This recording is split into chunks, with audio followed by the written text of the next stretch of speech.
Continuamos con una pregunta. Laura Ramírez pregunta: ¿han existido antipapas? Sí. El Papa es el obispo de Roma. La elección del obispo de Roma ha tenido muchas vicisitudes. Actualmente lo eligen los cardenales no jubilados, no eméritos. Y según la constitución del colegio cardinalicio, están representadas pues las principales naciones del mundo, las principales culturas, las principales lenguas y también los ritos orientales. Pero en la antigüedad se elegía al obispo de otras maneras. Era el clero de Roma y el pueblo de Roma el que elegía a su propio obispo. Y hubo momentos históricos en que hubo divisiones en ese clero y en ese pueblo de Roma. Y otros momentos fueron los emperadores, las autoridades laicas, los políticos que intervenían. Sin embargo, hay una constancia histórica. Ha habido, mira, aquí tengo yo la lista en el Anuario Pontificio que se publica cada año en Vaticano, ¿verdad? Y viene una lista científica basada en los mejores documentos y te enumeré ahorita la cantidad de papas, de antipapas que ha habido. Tenemos nosotros 34 antipapas que ha habido a lo largo de los siglos. Algunos reinaron al mismo tiempo, por cuestiones políticas sobre todo, ¿verdad? Pero no fueron reconocidos por la Iglesia.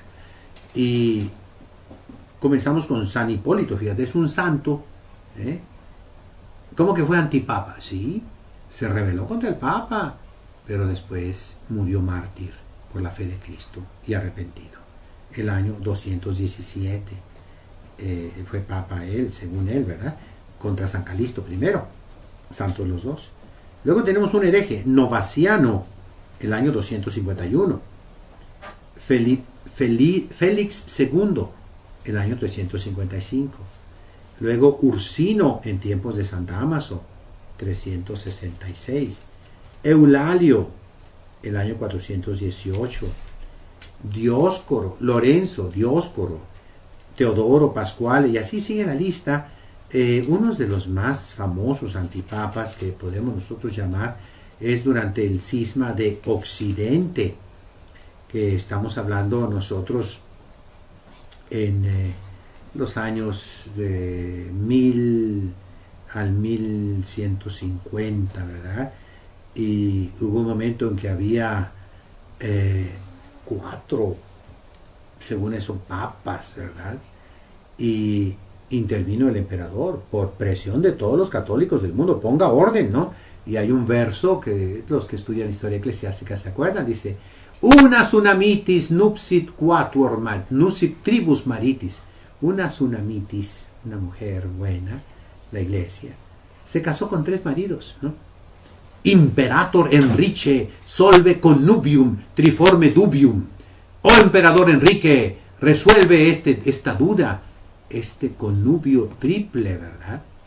Y entonces los papas renunciaron, algunos obligados a renunciar, y se eligió un papa nuevo en el concilio de Constanza, Martín V, etcétera, ¿verdad? Los papas, mira, también hay una leyenda protestante que vas a encontrar tú en todos los libros que atacan a la Iglesia Católica, de la famosa papisa Juana. Y eso, pues, es una mentira terrible, ¿verdad? Pero que siguen los protestantes constantemente divulgándola por todas partes. Y son ataques a la Iglesia. Si tú ves una colección, yo la tengo, ¿verdad?, de la editorial Chic norteamericana, la hacen en español también, ¿no? Furibunda antipapa, furibunda contra la Iglesia Católica, pero no son históricos, ¿eh? Los protestantes serios ven la mano de Dios en la sucesión apostólica de los papas. Bueno, vamos a continuar con las fiestas, la huella de la Iglesia en las fiestas. Hoy, por ejemplo, es una fiesta de la ascensión de Cristo. Las fiestas, los gobiernos de la tierra las quieren quitar. Y se pone día del árbol, día del SIDA, día de la tierra, día del animal, día del perro, del gato, de la mascota, día del fútbol, día del suegro, día de la secretaria, todo para quitar las fiestas católicas. Y vamos a ver que a veces los primeros que se opusieron, por ejemplo, en Italia, después de que Garibaldi, después de que los italianos apresaron al Papa, irrumpieron en la ciudad de Roma en 1870, suspendieron el Concilio Vaticano I y el Papa quedó virtualmente prisionero en el Vaticano hasta 1929, en los pactos lateranenses, creo que fue el 29, no estoy así de todo seguro, ¿verdad? Con Mussolini y Pío XII, perdón, y Pío XI en el 39 o 37. Pero los primeros que se levantaron en contra de que quitaran las fiestas de la iglesia fueron los socialistas, los sindicatos socialistas, argumentando que son días de descanso. No lo hicieron por Dios, no lo hicieron por los santos, pero sí por el descanso. Pero aún en eso tienen razón. El ser humano necesita esos descansos, pero descansos de Dios. No son descansos para pasarse 4 horas en el tráfico de ida, 4 horas en el tráfico de vuelta y llegar a una playa atestada de gente donde no descansas nada. No, son días para ir a misa, para serenar tu alma, para llenarte de gasolina espiritual, para hallarle sentido a la vida. Entonces las fiestas, podemos decir que la iglesia sigue esa tradición del mundo antiguo. Pero la fiesta cristiana, ¿cómo es? Vamos viendo el día de santo. ¿Cómo se celebra el día de un santo? Pues yendo a misa de ese santo, o yendo a la iglesia de ese santo. Y como antes la gente se bautizaba el día en que nacía, se les ponía el nombre del santo de ese día. Y les decía en la transmisión anterior, si ustedes buscan el calendario de Galván, por decirles así, y yo espero publicar pronto una especie de martirologio poniendo todos los santos que se celebran cada día. Hay como 60, 70, 80 santos. Yo tengo en forma electrónica, ¿verdad?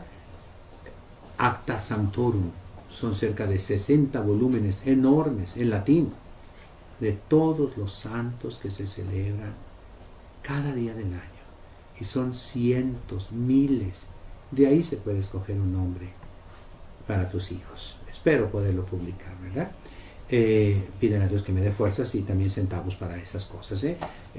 Bueno, la iglesia quiere fiestas, pero la fiesta católica, vamos hablando en concreto, es el bautismo, la confirmación, la primera comunión, los 15 años en los indios, ¿verdad?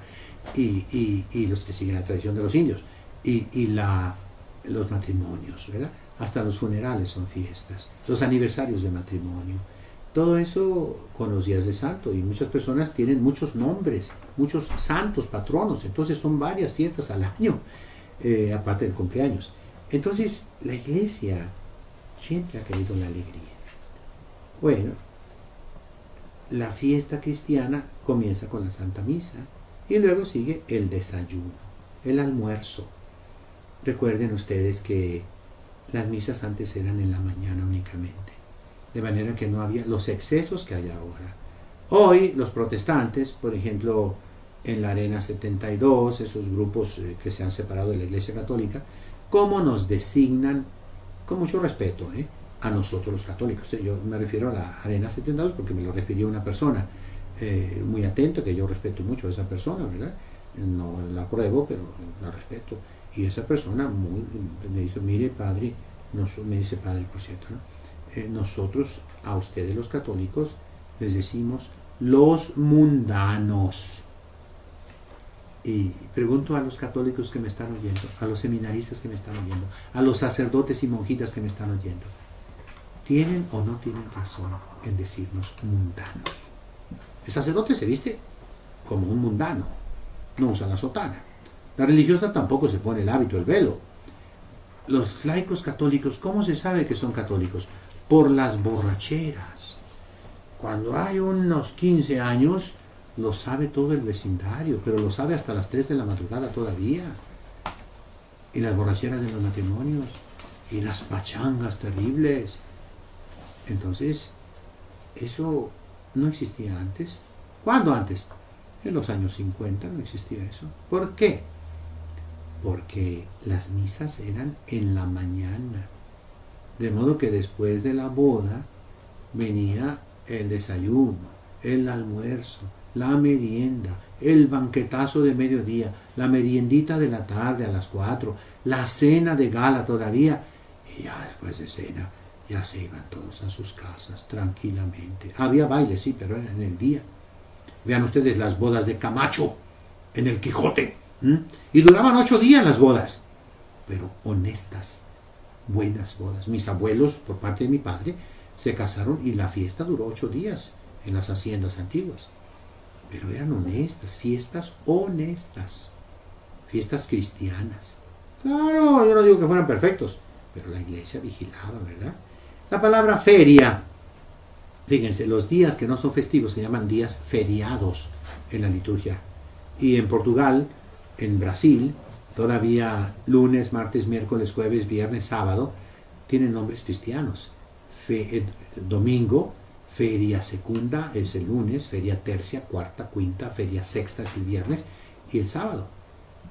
Nosotros tenemos la nomenclatura pagana: lunes, día de la luna; día de martes, día de miércoles, del rey, de Dios Marte; del dios Mercurio; del dios Júpiter, jueves, eso significa, y de la diosa Venus, Veneris, Veneria. Entonces, Saturno tienen los americanos, ¿verdad? El dios Saturno, Saturday. Por ello, ¿qué cosa es una feria? Aquí vine porque vine a la feria de las flores, ¿verdad? Las ferias eran las fiestas de los santos, en los pueblos, en las ciudades, en las parroquias. Eran fiestas que ahora se han convertido en borracheras. La borrachera más grande del mundo es la feria de San Marcos en Aguascalientes, pero en sí es la fiesta de un apóstol de un evangelista, San Marcos, 25 de abril.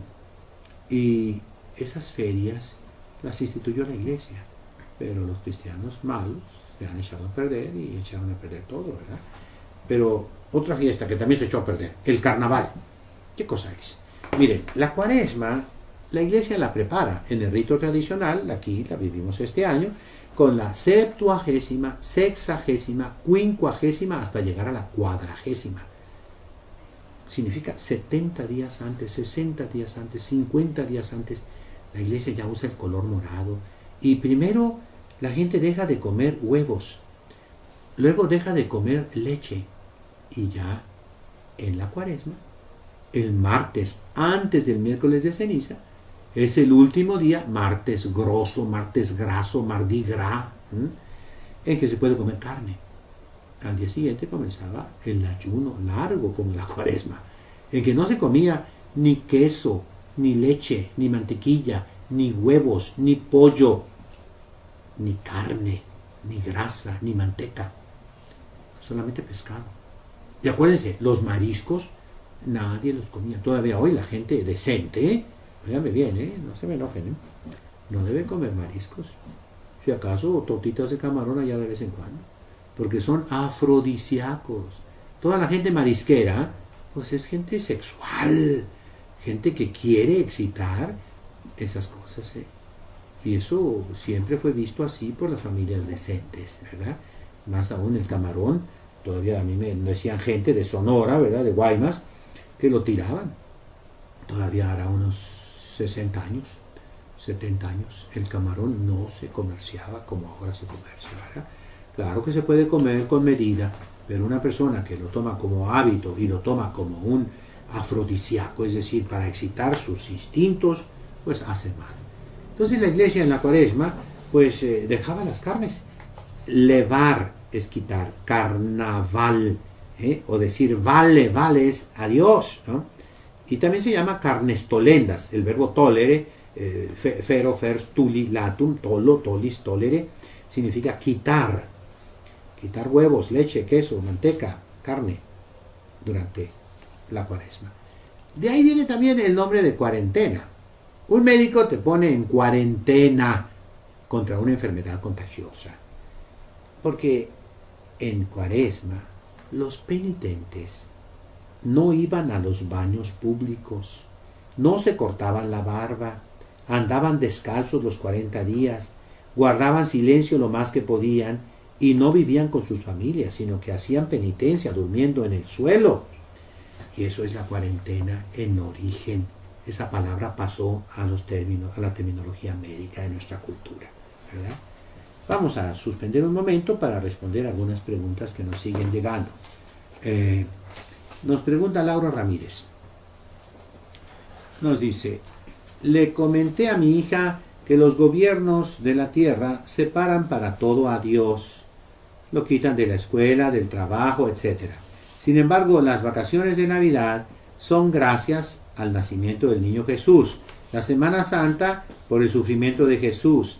Las vacaciones anuales porque la Iglesia en los concilios habla de la dignidad del hombre y de los derechos que tienen. ¿Es esto correcto? Porque en realidad fue algo que había reflexionado. Bueno, en parte sí, en parte no. Mire, las vacaciones de Navidad son por Jesucristo. Las vacaciones de Semana Santa son por Jesucristo, sí. Las vacaciones anuales, claro, entran en eso de que la Iglesia Católica dice el hombre tiene derecho a un descanso. Derecho por su dignidad que tiene. Hay que ser humanos. Y en el fondo están hechas por la Iglesia. La Iglesia enseñó a descansar. Antes no la había. Existía para los patricios romanos, todos tenían su villa. Cicerón, por ejemplo, va a su villa que tiene y en Túsculo, pero en realidad los esclavos no tenían. La Iglesia es la que prohibió los trabajos serviles. Si ve usted el Catecismo de Ripalda, el Catecismo de San Pío X, habla que los domingos y fiestas de guardar se prohíben los trabajos serviles, no las artes liberales. Liberales de los hombres libres. Los siervos, en el fondo, eran los esclavos. Una esclavitud de la cleva, si ustedes quieren, una esclavitud benigna, pero al fin y al cabo esclavos.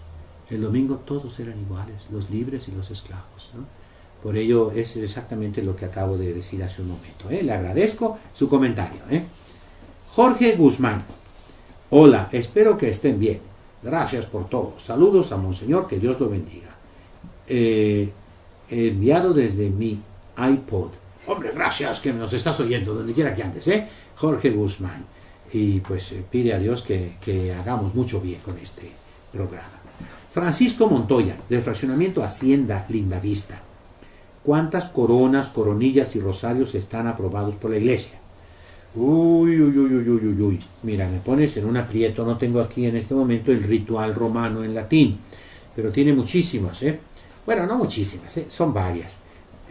Mira, la corona del Santo Rosario es lo mismo, rosario que corona. Es una corona de rosas. Existe la normal que más se usa, que es de Santo Domingo. El canto ya lo conocen, ¿no? Viva María, viva el Rosario, viva Santo Domingo que lo ha fundado.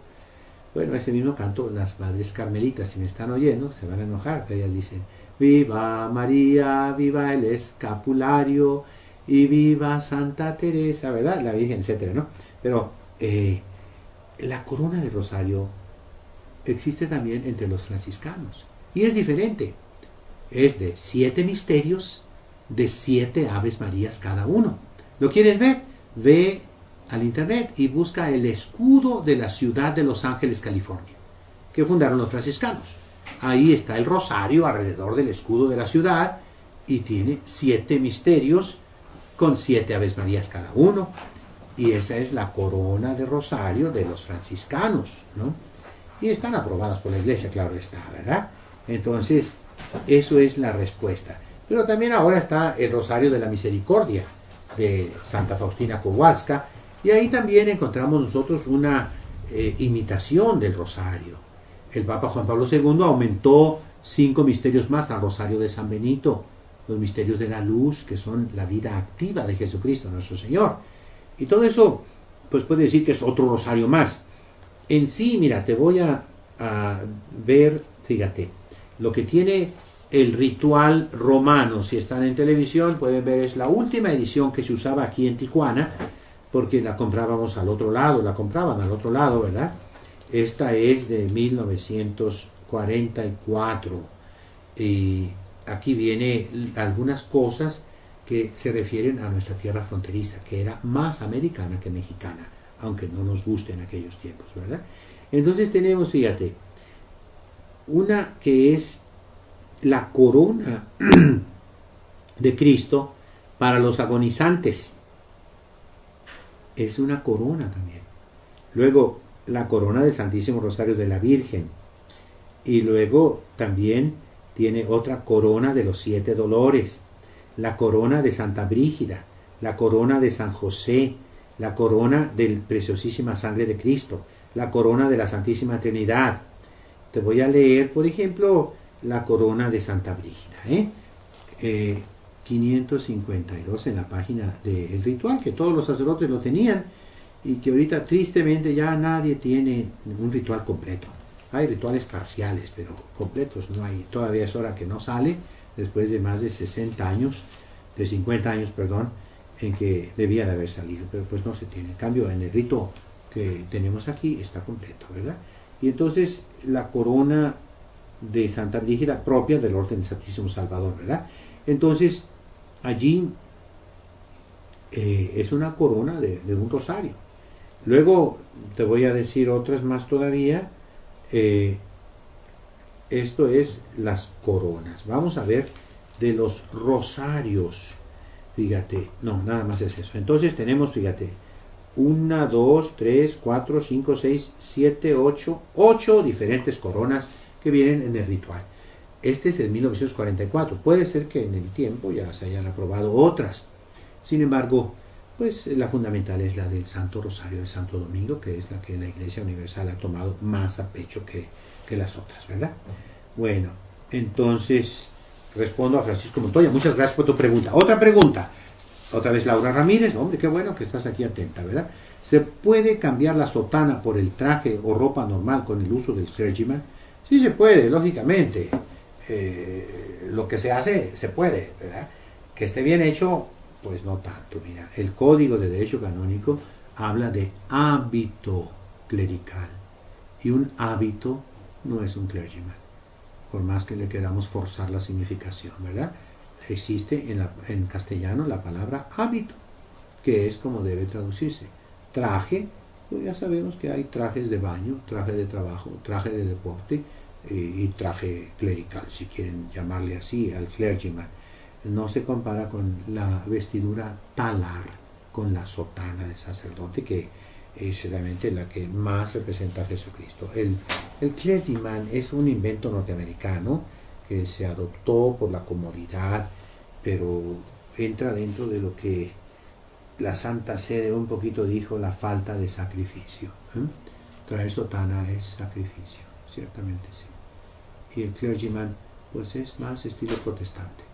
En la sotana todavía los protestantes traían un remero de sotana y algunas sectas todavía lo usan, una especie de sotana, como también en las graduaciones, y los magistrados usan una especie de sotana, ¿verdad? Pero son remeros. La sotana clerical, todo sacerdote sabe cómo es, y es negra, no es blanca. Esta blanca que traen no es sotana, es alba, que quieren usar como sotana, pero que no es. Solamente los misioneros en misión podían usar barba y sotana blanca, por privilegio de la Santa Sede que concedía a través de la Congregación de Propaganda Fide para los lugares verdaderamente de misión. En Baja California, uno de los primeros que comenzó a usarlas fue el padre Francisco Javier Esparza, estando en Mexicali por el calorón, pero había un permiso especial para Mexicali nada más. Y ahora pues todo ha sido una grande y tremenda confusión en la cual ganancia de pescadores, ¿verdad? Pero esa es la respuesta. Vamos a volver a nuestras fiestas, que son tradiciones con letra pequeña, pero que no deben desaparecer. El día de la Candelaria, el 2 de febrero, la tradición de levantar al niño. El tiempo de Navidad se acaba prácticamente con el bautismo de Cristo. más o menos el 13 de enero. Pero sigue el tiempo después de Epifanía en el rito tradicional. En el rito normal ya es tiempo ordinario, se le quita ese sabor de Navidad todavía, que es la Epifanía. Y acuérdense, Epifanía son varios misterios de manifestación de Jesucristo. Las bodas de Caná es una epifanía de Jesucristo, donde creyeron sus discípulos, ¿no? La bendición del pan, la multiplicación de los panes, ahí se manifestó Jesucristo, está simbolizado en la rosca de Reyes.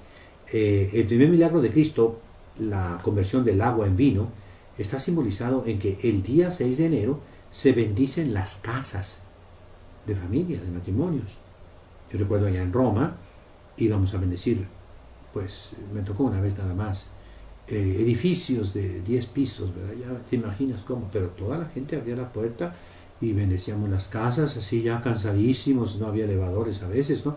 Y después de todo eso, ya regresábamos, pero ese día se bendicen las casas. También es el día en que se bendice el vino nuevo, y se llevaba como regalo al sacerdote vino para todo el año. Eran tradiciones pues hermosas que se contemplan en esos lugares mediterráneos donde la misma gente hacía su propio vino, y vino auténtico, bueno, para la Santa Misa, no adulterado. Y la multiplicación de los panes es la rosca de Reyes, que trae al niñito Jesús, no es el monito, es el niñito Jesús. Y es un símbolo de la Eucaristía, cuando Cristo promete que Él es el pan vivo bajado del cielo, el que lo coma vivirá y tendrá la vida eterna. Y por eso ese niñito se guarda, y el día de la Candelaria se va a hacer una fiestecita al que le tocó el niño. La presentación del niño Jesús, y se bendicen las velas para todo el año generalmente, ¿verdad? La gente tenía sus velas benditas, y cuando no había electricidad, mayor razón todavía. Recuerden que la vela tiene mucho que ver, es de origen judío, que pasó al cristianismo. Jesucristo usó velas y lámparas, nos habla mucho que somos la luz del mundo. Y de ahí, el día 3 de febrero, tenemos la tradición de San Blas, patrono contra las afecciones de la garganta. Y se bendicen unas velas y se ponen en cruz sobre el cuello de las personas para que no se enfermen de la gripa y de las influencias y de todos esos problemones que vienen, ¿verdad? Son tradiciones antiguas pero muy hermosas, ¿no? Luego viene el 14 de febrero, día de San Valentín, que es el día del amor y la amistad. Muy bien. San Valentín fue un sacerdote santo, mártir, que murió el año 270, el 14 de febrero. Y antes de morir mandó una cartita a una jovencita que se iba a casar, deseándole toda la felicidad del mundo y etcétera, la bendición de Dios, y decía, tu Valentín. Así se terminan las cartas. Por ejemplo, si ustedes estudian latín, ven las cartas de Cicerón, de Virgilio, de Horacio, de Augusto, termina siempre Cicero tuus, Vergilius tuus, Augustus tuus, y aquí terminó Valentinus tuus en latín, tu Valentín. ¿Y qué significa tu Valentín? Bueno, ya al pasar de los siglos, ¿no? Ese día, 14 de febrero, es cuando ya las ovejitas recién nacidas las sacan a pastorear al campo en Roma. Y es una fiesta muy grande, pero tienen el peligro de que se las coman, ¿quiénes? Los lobos. Acuérdense que en Roma había lobos. Rómulo y Remo fueron amamantados por una loba. Y esta fiesta se llamaba Lupercalia, y los sacerdotes eran Lupercales. El apellido Lupercio, aquí hay un sacerdote que tiene ese apellido, Lupercio, significa el que aleja a los lobos. Y entonces, una fiesta pagana, estoy hablando antes de Jesucristo en Roma, se reunían en el Circo Máximo, que era una explanada muy grande, todavía existe ahí, cerca del Foro Romano, cerca de los palacios imperiales, y estaban todos los papás, los abuelos, todas las familias. Era una fiesta de campo en que se presentaban los muchachitos con sus novias, que las familias eran las que hacían, ordenaban, reglamentaban los matrimonios, y se le ponía un jovencito a una jovencita, vas a durar un año siendo fiel a esta jovencita, no vas a tener otras novias, ¿verdad? con mucha decencia en aquel tiempo, aunque eran paganos.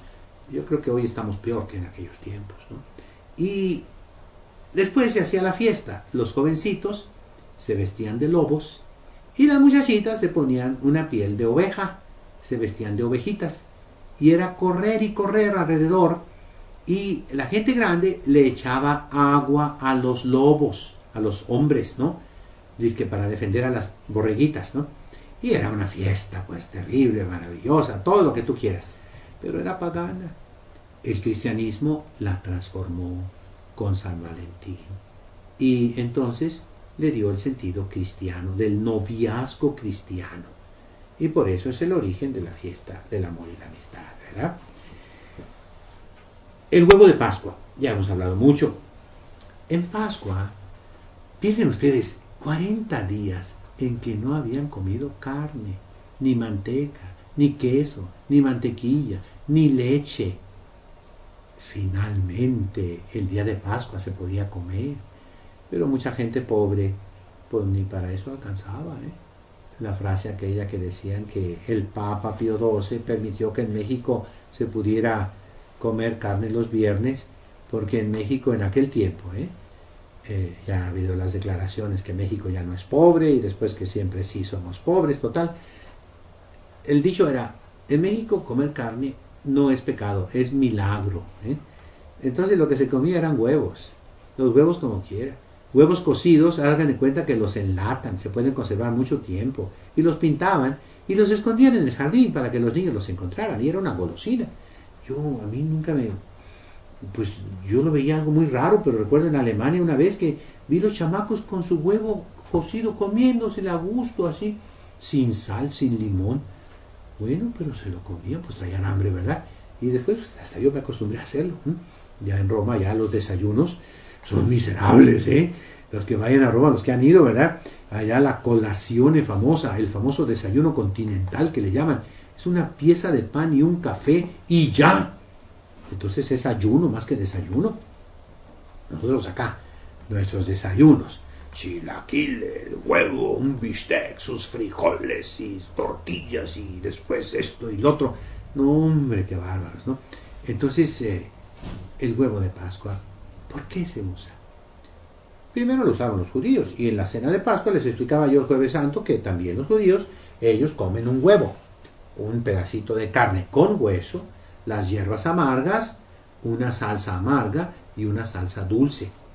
Y todo tiene su significado. El huevo, porque el faraón quería acabar con los judíos. Y a todo hombrecito que naciera, quería que lo arrojaran al río, que muriera. Pero en vez de morir, crecían más, aumentaban más, se multiplicaban más. Porque el huevo es el único alimento que cuando lo pones tú en agua, en vez de ablandarse, como todos los demás alimentos, se endurece. Y eso significa también de Jesucristo. La resurrección de Cristo. Cuando todos pensaban que había muerto, resucitó. Y ese es el significado cristiano, ¿verdad? Y también el día de Pascua se estrenaba. Antiguamente la gente era pobre, la tela era carísima, o la tejían ellos o esperaban mucho tiempo. Normalmente se estrenaba una vez al año y era en Pascua. El día de Pascua se estrenaba. De ahí que todavía hoy muchas personas se estrenan. Ahora se hace en Navidad también, pero antiguamente Navidad era regalos y comida, o sea, golosinas. Era la gente muy pobre. Vamos a pasar al Día de la Madre. Bueno, en la iglesia siempre se ha reverenciado a la Madre, especialmente en relación con la Virgen Santísima y con la Santa Madre Iglesia. Decimos Santa Madre Iglesia. El 8 de diciembre es Día de la Inmaculada, Día de la Santísima Virgen, aún antes de la definición hecha por el Beato Pío IX en 1854. El 8 de diciembre se recordaba a las mamás en relación a la Santísima Virgen María. Y también en Cuaresma. En Cuaresma hay un domingo, el cuarto domingo de Cuaresma, que es el domingo de Letare. Y en Adviento también un domingo de Gaudete, en que en esa época de penitencia ese domingo se puede comer algo más. Ese domingo puede haber música en la iglesia, puede haber flores en el altar y el sacerdote utiliza ornamentos morados, pero de un color más bajo, para decir que la penitencia se relaja poquito. El Día de la Madre lo hicieron una mujer protestante en Estados Unidos, que al final se arrepintió y quiso que no se celebrara, pero la tradición pasó. Es el protestantismo que tiene la añoranza de la Santísima Virgen María. Se hace en el mes de mayo, que es el mes de la Santísima Virgen María. Todos los días de mayo eran ofrecimiento de flores. Y el protestantismo adoptó el Día de la Madre, de manera que tiene ahí una marca católica que no se la puede quitar por más que quiera. Vamos a ver otras fiestas. Por ejemplo, en octubre, el 12 de octubre, en muchos países, Estados Unidos sobre todo, es una fiesta nacional y es día de descanso, el 12 de octubre. Aquí tenemos el Día de la Raza, es el descubrimiento de América, pero esto se debe, allá por 1900, los Caballeros de Colón en Estados Unidos. Caballeros de Colón es la organización católica más grande del mundo, de laicos, y ellos insistieron en que el gobierno norteamericano declarara ese día de fiesta, el día del descubrimiento de América. Y también Cristóbal Colón, que fue un buen católico, muy buen católico, que fue un hombre de Dios y que vino aquí no solo para descubrir la ruta a las Indias, para conseguir las especies, sino también para evangelizar, para convertir, aún en Hernán Cortés. Ustedes pueden ver eso, ¿verdad? Claro, no en las historias oficiales de los gobiernos de la tierra, ¿verdad? Bueno, pasamos al Halloween. Aquí también, uy, Dios mío, si me meto en este berenjenal, ¿verdad? En camisas de 11 varas. Vamos a ver qué es una vara, ¿verdad? Una vara es más de 1 metro, como 2 metros. Y 11 varas, pues son 20 y tantos metros. Imagínate una camisa de ese tamaño. Se usaba mucho moros y cristianos en las ferias, en las fiestas. Y hacían unos monos gigantescos, ¿verdad? Y ahí tenían esas camisas de 11 varas. Pero dejemos a un lado. Estoy hablando de una fiesta que muchos dicen es pagana, paganísima, satánica, demoníaca, diabólica. Otros dicen es cristianísima. Y tiene de las dos cosas, ¿eh? Sí, los paganos nórdicos, los druidas, los celtas. ¿Quiénes son los celtas?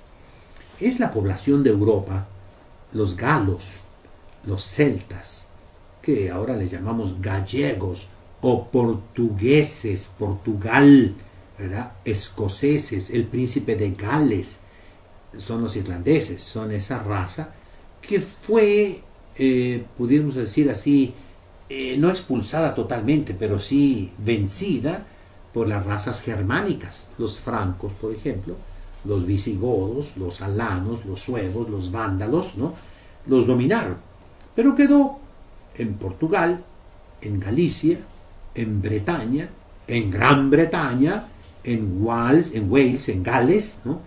En Irlanda, en Escocia y en lo que es ahora Normandía, que es la Bretaña, ¿verdad? Entonces, allí había una religión, los druidas, que adoraban los árboles, las fuerzas naturales, ¿no? Y que el día 31 de octubre tenían la evocación de los muertos y ritos satánicos. La iglesia tiene el día 1 de noviembre la fiesta de Todos Santos. Por si no sabían, es la fiesta de Ensenada, La fiesta de Tijuana es el 15 de mayo, fiesta de San Isidro Labrador, es la fiesta católica de Tijuana, de la Fundación de Tijuana, nadie la celebra. Y San Diego también, por si no sabían, el 13 de enero me parece que es, 13 de noviembre, perdón. Fíjense bien, los descubridores venían, tal vez fue Cabrillo, y primero tocaron Ensenada el 1 de noviembre, Ensenada de Todos Santos. Luego San Cipuedes, Bahía de San Carlos, enorme, bonita, el 4 de noviembre. Luego el 11 de noviembre, los Coronados, los Santos Coronados, las Islas Coronado. Y el 13 de noviembre, San Diego. Entonces es una sucesión de fiestas católicas, ¿verdad? hermosas. Pues bien, el 1 de noviembre es de Todos Santos. Y los niños se vestían de santos y de angelitos y se hacía una procesión llevando las estatuas de los santos, como se hace en muchos pueblos, en muchos lugares, ¿verdad? Y de ahí viene esa costumbre de vestirse los católicos. Ahora, los paganos también se disfrazaban de diablos y demonios para zafarse, para librarse de los diablos y demonios. Eso también es cierto en algunos lugares y en otros. Pero la base de todo esto es la pepena. ¿Qué es la pepena? El cristianismo, siguiendo a los judíos, que la practicaban, está en el Deuteronomio, está en el libro de Ruth sobre todo. Cuando tú coseches tu campo y se te olvidó recoger un racimito de uvas o unas espigas, déjalas para la viuda, el huérfano, el extranjero. Decimos, hay una Trinidad en el cielo, Padre, Hijo y Espíritu Santo, y hay otra Trinidad aquí en la tierra. La acabo de mencionar, la viuda, el huérfano, el extranjero. Pero el echarse a perder de las fiestas, el paganismo, hace de el huerfanito ese niño travieso que amenaza con tirarte huevos podridos si no le das dulces. El vampiro, ¿quién es? El extranjero, el desconocido, el que tú no conoces, que te chupa la sangre. ¿Y la viuda en qué se terminó? La viuda terminó en una bruja. Y las calabazas y las mazorcas, eso significa lo que quedó en los campos, que pertenece a los pobres. Y llega el invierno, llega el frío, y llega el juicio de Dios, la muerte. El día 12 es el día de los muertos. Y sobre todo llega el juicio de Dios, que vas a ir al cielo. Si haces limosna, si ayudas a la viuda y al huérfano. Acuérdense, Santiago Apóstol, la verdadera religión consiste en conservarse limpio de la corrupción del pecado y ayudar a la viuda y al huérfano en sus necesidades. Entonces, todo esto está atrás de Halloween. Tú toma lo cristiano y déjalo pagano. Vamos en octubre, pasemos a noviembre. El cuarto jueves de noviembre, para nosotros aquí en la frontera, es el Día del Pavo, el Thanksgiving Day, que es una fiesta protestante. Sí, pero vamos a ver que tiene raíces católicas, catoliquísimas, y que nace precisamente en la Edad Media. El Día del Pavo era el 11 de noviembre, que se celebra un santo muy popular. La gente que a veces ni es católica, ni va a misa, ni está casada, ni nada, pero tiene casi supersticiosamente en sus negocios a San Martín Caballero. ¿Cuándo se celebra? El 11 de noviembre. Martin Mass, así se dice, como Christmas. Christmas significa la misa de Cristo. Y aunque sean protestantes, si tú dices Christmas, estás diciendo que fuiste católico, porque era misa, y el protestante no tiene misa, solo los católicos, ¿verdad? Entonces, ese día de San Martín Caballero, había una leyenda, pues la historia cristiana es que San Martín era un soldado romano que se cortó su capa a la mitad para dársela a un pobre, y ese pobre era Cristo, que en la noche se la regresa. Y toda su vida él llevó esa capita, una capilla. Y cuando murió, pusieron esa capita en un templo chiquitito, y de ahí viene la palabra capilla, por eso dicen las capillas, ¿no? Bueno, San Martín Caballero era un soldado, y él no quería ser obispo, se escondió, pero un ganso lo delató, ¿verdad? Y lo descubrieron y lo hicieron obispo. Y entonces, la tradición era que el 11 de noviembre se comía ganso en Europa. Y los protestantes americanos salían de Inglaterra, llegaban a Holanda y se venían en barcos holandeses generalmente, porque venían huyendo de Inglaterra, los pilgrims, ¿no? Y entonces conocieron esa tradición que se tenía en Holanda sobre todo, ¿no? Y los protestantes no pudieron quitar esa costumbre católica de comer ganso el día de San Martín Caballero. Llegaron a América, en Estados Unidos, y pues gansos hallaron algunos, pero muy pocos. Pero encontraron el guajolote, que no conocían, y por eso es el Día del Pavo, de manera que es en honor de San Martín Caballero y es una raíz católica. Cada vez que coman pavo el día de Thanksgiving, acuérdense que es una fiesta católica antes de ser protestante. Y lo mismo en Navidad, el nombre de Christmas en inglés significa la misa de Cristo. Como en castellano la palabra kermés. Kermés, ¿qué es? Kirche es la iglesia, mes es la misa. Después de la misa en la iglesia, pasas a la kermés, a comer tus antojitos. Otra pregunta. Buenas noches, todos los días rezo el rosario por Monseñor y las religiosas. Mi padre fue soldado del ejército de la tierra y todos los días traía su traje de militar. Nunca lo vimos de civil y murió con su traje militar. Así los sacerdotes deben traer su sotana porque son el ejército de Dios en la tierra y deben distinguirse como sacerdotes. Estoy de acuerdo con usted y yo creo que todo el pueblo cristiano está de acuerdo, tanto que si los sacerdotes fueran valientes, Padrecito, el domingo próximo, tú pregunta a toda tu gente, ¿quieren que traiga sotana, sí o no? Verás que todo el mundo te va a decir que la traigas. Bueno, Laura Ramírez otra vez. Respecto a los viernes en que evitamos comer carne, compañeras católicas muy molestas me decían que los sacerdotes ya habían dicho que eso no era pecado, que el pecado consistía en comer carne humana, o sea, hablar de la gente. Suponiendo que si lo digan los sacerdotes, ¿de qué reunión sacaron ellos esta información? Porque mi madre, que tiene 65 años, nos enseñó a no comerla. ¿Es pura tradición? Mira, momento, a tus compañeras diles, yo no estoy diciendo que es pecado comer carne. Digo que es una tradición no comer carne los viernes por respeto a la pasión de Cristo. En Cuaresma, la iglesia obliga a no comer carne los viernes de Cuaresma. Pero, lógicamente, ahorita la iglesia pues también recibe ese influjo liberal terrible en los sacerdotes y entonces se dice, pues cámbialo con alguna otra penitencia, con sentido común. Pero yo estoy hablando de tradiciones, no de mandamientos, de manera que esto no es un mandamiento. Solamente el miércoles de ceniza y el viernes santo, esos días, si comes carne, es pecado mortal. Pero yo te digo aquí, que el viernes santo, los taqueros a todo dar, los pollos rostizados a todo dar.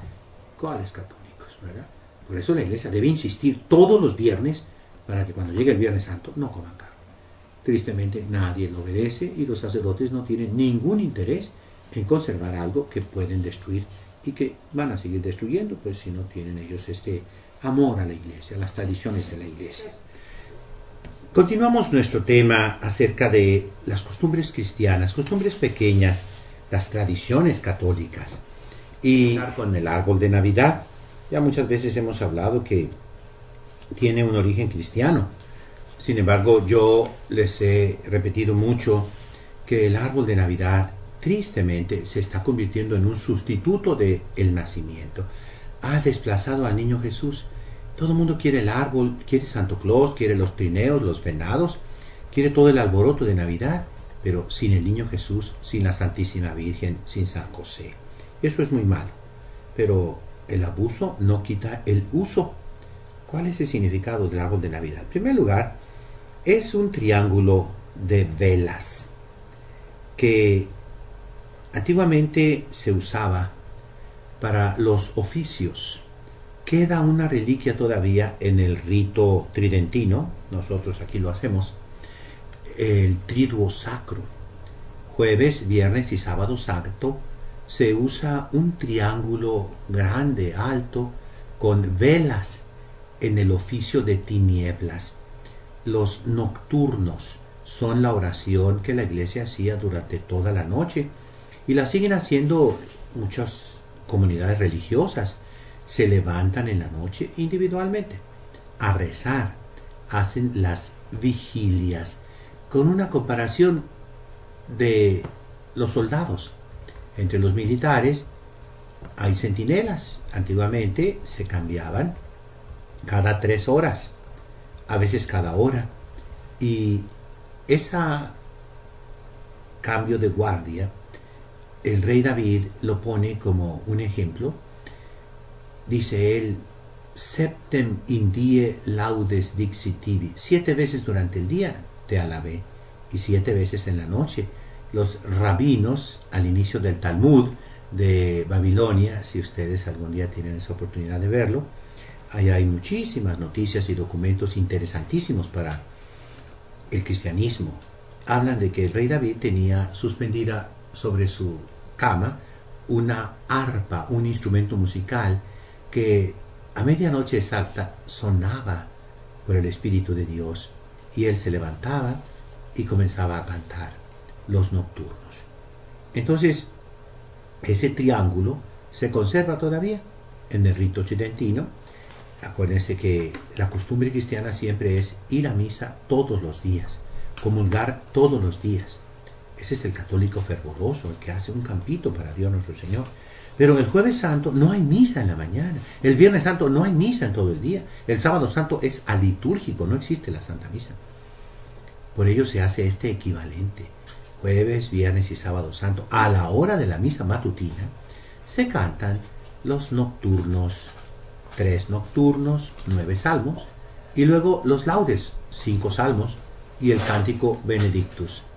Y tienen la lectura de las lamentaciones. Es Viernes Santo, es la Pasión de Cristo, y se cantan según el alfabeto hebreo. Aleph, Bet, Gimel, y así sigue las 22 letras del alfabeto. Es una lamentación por la destrucción del templo de Jerusalén. Y antiguamente, acuérdense bien que la imprenta se inventó en la época moderna, es precisamente uno de los indicios de la época moderna, la invención de la imprenta. Entonces, antiguamente, aparte que no había luz eléctrica, se usaban unos fascistoles, es decir, unos atriles enormes y unos libros gigantescos. ¿Quieren verlos? Aquí pues es fácil ir a la misión de San Juan Capistrano, a la misión de San Diego, a la misión de San Luis Rey. En esas misiones existen algunos códices manuscritos que son para el oficio divino. Algunos no son de las misiones de California, sino que los norteamericanos han ido a Europa y han comprado allá, como en todas partes, ¿verdad? Han comprado esos grandes libros enormes con letras gigantescas, y a un lado se ponía ese triángulo de luces que parece un árbol de Navidad. Ese es el primer símbolo. Pero hay otro símbolo que se usa mucho en la antigüedad cristiana: el árbol del paraíso de Adán y Eva, y que era el árbol del bien y el mal. Precisamente en la Iglesia oriental, Adán y Eva se consideran santos, y su fiesta es el 24 de diciembre, es la fiesta de Adán y Eva, y por eso se ponían manzanas colgadas de esos árboles de Navidad, que ahora son las esferas. Ya casi no se usan, pero algunas personas que me estén escuchando recordarán tal vez en su infancia, aquí en Tijuana, porque en el sur no se usa mucho, pero aquí en la frontera sí. Yo recuerdo muy bien, se ponían unas bolas, unas esferas de Navidad precisamente, de color rojo, que son las manzanas del árbol del paraíso, que es el árbol del bien y el mal, precisamente el pecado original, la fruta prohibida. Y también se le colgaban dulces y regalos. ¿Por qué? Era también símbolo del árbol de la vida, de la resurrección. Por ello, esa es la costumbre del árbol de Navidad. Se le añaden otros simbolismos. El color blanco, cuando se cubre de nieve, pues lógicamente nos habla de la pureza, de ese niño Jesús que vino a perdonarnos los pecados. Si tus pecados fueran rojos como la sangre, yo los haré blancos como la nieve. Hay luces en Navidad. Se llena todo de foquitos, las casas se llenan de foquitos. ¿Cuál es el origen de esa costumbre? Es una costumbre católica, no es costumbre protestante. Más aún, si ustedes ven algunas de las sectas, los testigos de Jehová condenan el que se pongan luces, que se haga alegría, que se ponga árbol de Navidad, mucho menos el nacimiento.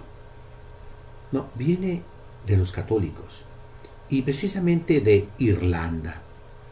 Irlanda sufrió mucho tiempo bajo los protestantes rabiosos de Inglaterra, que no permitían a los católicos, bajo pena de muerte, la Santa Misa, y perseguían a los sacerdotes que se disfrazaban, muy parecido a México en aquellos tiempos.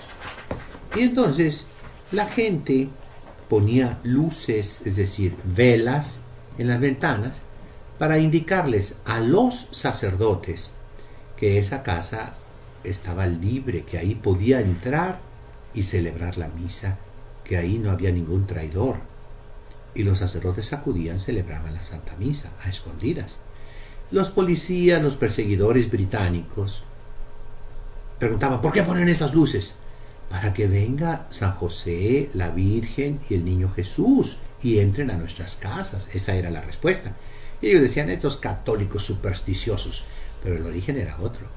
De ahí viene pues que se pongan muchas luces en Navidad. Vamos a ver algunas de las preguntas.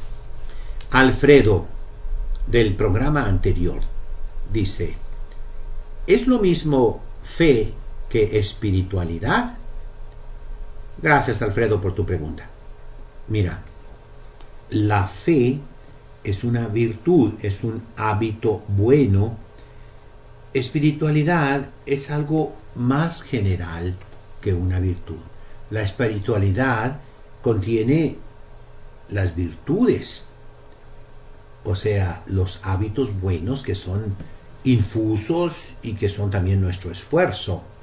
Pero tiene también los dones del Espíritu Santo, que son hábitos infusos que no requieren realmente nuestro esfuerzo. Son regalos, dones, la palabra lo dice.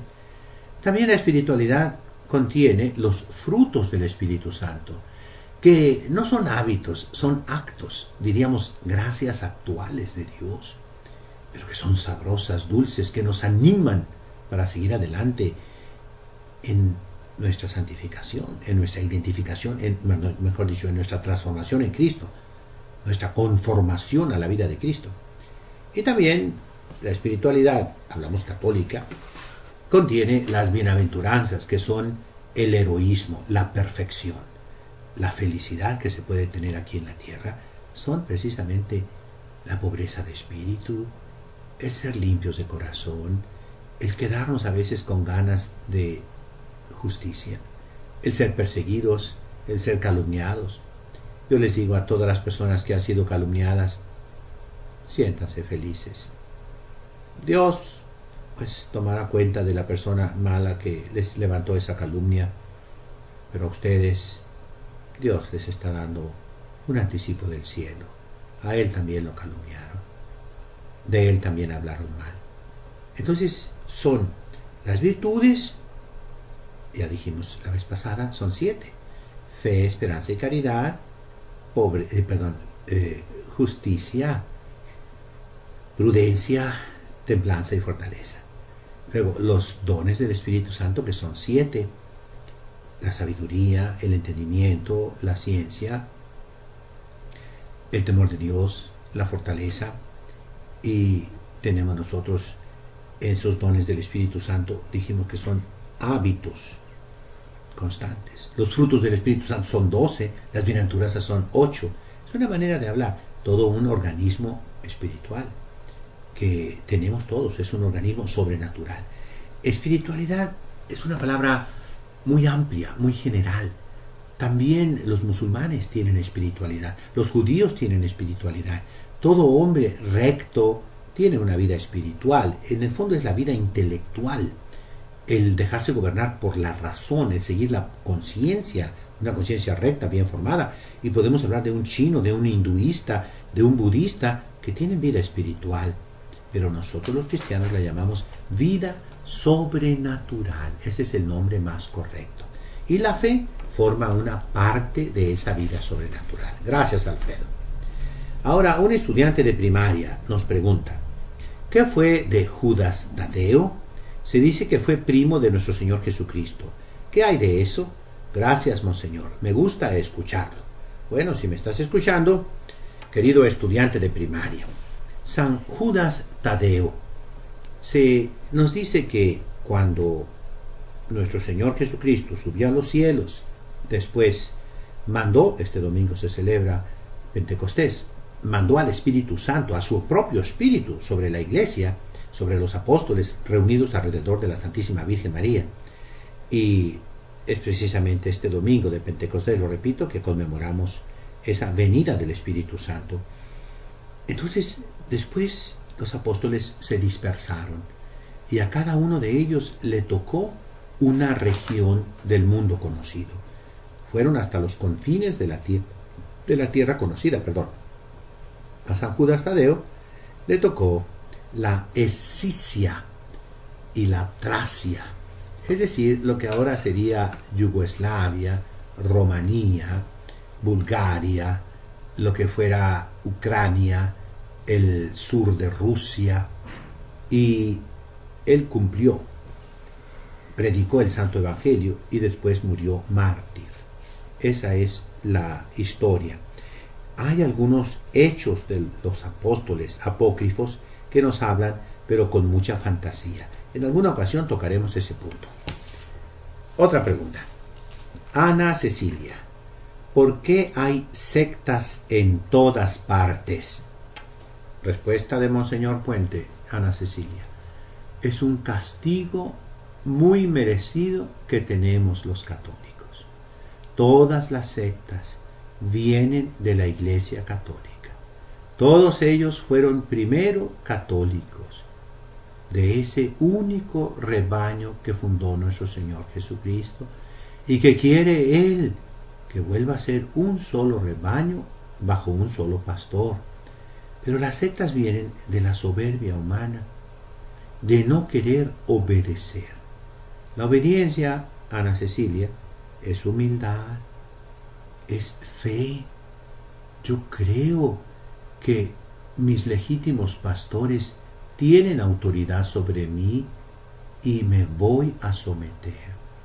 Pero ¿qué es el demonio? El demonio dice, non serviam, no serviré, yo no voy a obedecer, yo no me voy a doblar. Y de ahí comienzan. Por ejemplo, una de las primeras sectas es la de Simón Mago, de donde viene la simonía. Él no quiso obedecer lo que Jesucristo dijo.